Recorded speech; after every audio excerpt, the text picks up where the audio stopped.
అందరికీ నమస్కారం. Welcome to our channel.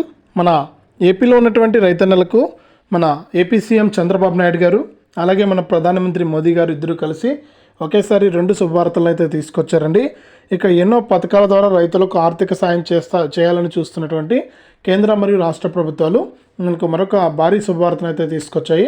ఇక రాష్ట్ర వ్యాప్తంగా ఎవరైతే మనకు రైతులు ఉన్నారో వారందరికీ కూడా రేపు మధ్యాహ్నం 12 గంటల నుంచి కూడా డబ్బులు అయితే వేయబోతూ ఉన్నారు. ఇక ఏ పథకాలకు సంబంధించి డబ్బులు వేస్తున్నారు ఏంటి అనే వివరాలన్నీ కూడా మీకు అందరికీ కూడా తెలియజేస్తాను. దయచేసి ఈ వీడియో చూస్తున్న ప్రతి ఒక్కరు కూడా ముందుగా వీడియోని అయితే లాస్ట్ వరకు చూడండి.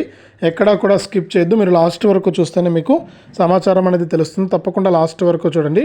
ఇక లాస్ట్ వరకు చూడటమే కాకుండా ఈ వీడియో కింద మనకు లైక్ బటన్ ఉంది. తప్పకుండా లైక్ చేసి పక్కనే ఉన్న షేర్ బటన్ పైన నొక్కి కూడా ఈ యొక్క వీడియోని మీ బంధువులకు స్నేహితులకు షేర్ చేయండి.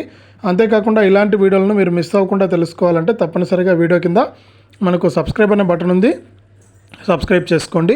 సబ్స్క్రైబ్ అయిన వెంటనే గంట వస్తుంది. ఆ గంట పైన నొక్కితే మళ్ళీ కూడా పక్కనే ఆల్ అనే గంట వస్తుంది. ఆ గంట పైన కూడా నొక్కితేనే ప్రతి అప్డేట్ను కూడా మీరు మిస్ అవ్వకుండా మీ ఫోన్లోనే నోటిఫికేషన్ లేదా మెసేజ్ రూపంలో అయితే తెలుసుకోవచ్చు. ఇక లేట్ చేయకుండా మనం వివరాల్లోకి అయితే వెళ్దాం.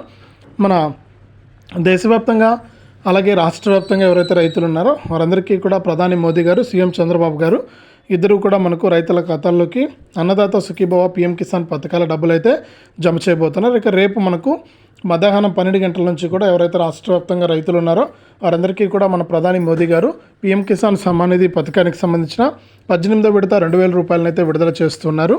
ఇక ఈ పథకం డబ్బులు ముగిసిన తర్వాత మీకు అందరికీ కూడా అన్నదాత సుఖీభవ పథకానికి సంబంధించినటువంటి మనకు తొలి విడత డబ్బులు అయితే జమ చేయబోతున్నారు. కాబట్టి ప్రతి రైతు కూడా ఈ యొక్క డబ్బులు అయితే తీసుకోండి.